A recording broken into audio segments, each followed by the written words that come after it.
Hello friends, welcome to Creative Medicine. In this lecture, we will learn about Now we have in the angle closure glaucoma or closed angle glaucoma, we have primary angle closed angle glaucoma. Okay, or primary angle closure glaucoma.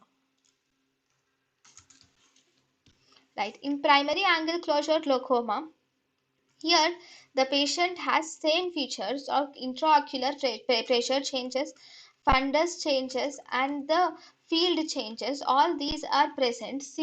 These are actually similar to uh, primary open angle glaucoma, but here the angle is closed. Okay, that is the main thing in primary angle closure glaucoma.